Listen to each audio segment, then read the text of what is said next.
হীরামণি, কোন ক্লাসে পড়ো? আচ্ছা, তুমি কাকে ভালোবাসো? হ্যাঁ, কি নাম? এই মিনাজুল কোনটা? এই দেখো নায়ক। এই টাকা, এদিক টাকা টাকা টাকা। তুই কি করিস? ওয়েল্ডিং এর কাজ করিস। আর তুমি পড়ো কোন ক্লাসে? বেনাপোল মাধ্যমিক বিদ্যালয়ে, তাই না? ক্লাস 6-এ। এই তুমি তুমি হ্যাঁ, এই মাথায় ইয়ে করো। তোমার বয়স এত হয়নি। কি নাম তোমার? তুমি ক্লাস 6-এ পড়ো? 7-এ? তো তোমার সম্পর্ক এই ছেলের সাথে, ও ক্লাস 7-এ পড়ে। এই দেখেন ব্যাগ বক্সা। আচ্ছা, একটা জিনিস বলতে চাই যে এগুলো ঠিক আছে, ঠিক আছে, প্রেম ভালোবাসা করছে এই অল্প বয়সে, যুগ বদলে গেছে, সেগুলো ঠিক আছে, কিন্তু জানেন কি এই ছেলে মেয়েগুলো কি করেছে?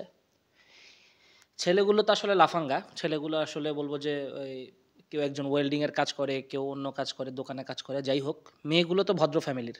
তারা তাদের বাবা মায়ের যে টাকা পয়সা, স্বর্ণ গয়না, বাসায় মূল্যবান জিনিসপত্র, সেগুলো নিয়ে বেরিয়ে গেছে এই ছেলেগুলোর সঙ্গে থাকতে।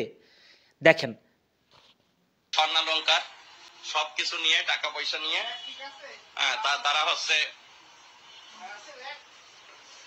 টাকা পয়সা স্বর্ণালঙ্কার সব নিয়ে বাড়িতে বেতনা এক্সপ্রেসে তারা চলে যাচ্ছিল। বেতনা এক্সপ্রেসের চিন্তা করেন কি অবস্থা। আমাদের এই যে জয়নুল ভাই, তার কাছে টিটিরা সবাই সপোর্ট সন্দেহ হয়, পুলিশের সন্দেহ হয়, এবং পুলিশ কিন্তু তাদেরকে আটক করে এবং বাবা মাকে খবর দেয়। এটা অবশ্যই অভিভাবকরা এই মুহূর্তে আসবে। অভিভাবকদের আসার পরেই আমরা আইনগত ব্যবস্থা যেটা হয়, খুবই দুঃখজনক এই সমাজ ব্যবস্থা। মানে যেটা বোঝা গেল আর কি, যে এই ছোট ছোট বাচ্চারা তারা কিন্তু বলবো যে প্রেম ভালোবাসা করে কিন্তু বাসা থেকে বের হয়ে যাচ্ছে। এখন ধরেন এরা যদি পুলিশের হাতে ধরা না পড়তো, বা এরা যদি আসলে এই আইনশৃঙ্খলা বাহিনীর হাতে ধরা না পড়তো, দুইটা ছেলে দুইটা মেয়ে চলে যেত।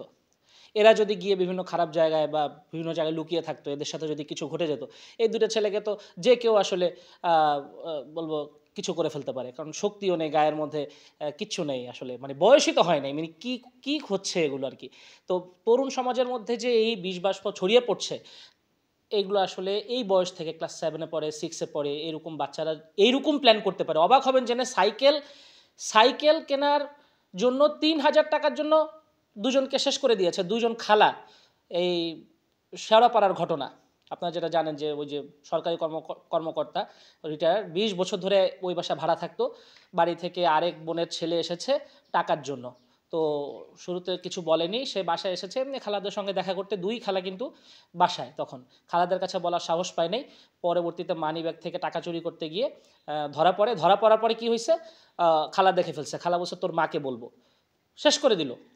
শেষ করে সে আবার বাড়িতে চলে গেল। কি অদ্ভুত এক ব্যাপার। মানে এইভাবেই আসলে যদি এই যে ইয়াং জেনারেশনের মধ্যে যেভাবে আসলে এত সাহস কিভাবে তৈরি হলো, এগুলো আসলে সব কিছু তো এই মোবাইল হাতে পেয়ে পুরোপুরি শেষ হয়ে যাচ্ছে। টিকটক থেকে শুরু করে সামাজিক যোগাযোগ মাধ্যমে, এই যে ফেসবুক চ্যাটিং করে এই বয়সে এই অবস্থায়, এই অবনতি তাদের।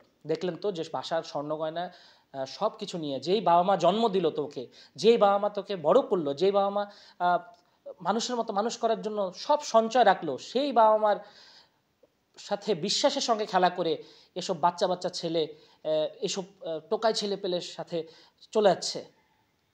খুবই দুঃখজনক। এই ব্যাপারে আমাদের সবাইকে সচেতন থাকতে হবে। এইটা কোনোভাবে আসলে মেনে নেওয়া যায় না। থ্যাঙ্কস টু পুলিশ, সেই পুলিশ অফিসারকে, যিনি আসলে এই জিনিসটা পুরোপুরি আসলে বর্ণনা করেছেন আমাদের সঙ্গে এবং আপনাদেরকে দেখার সুযোগ করে দিয়েছেন।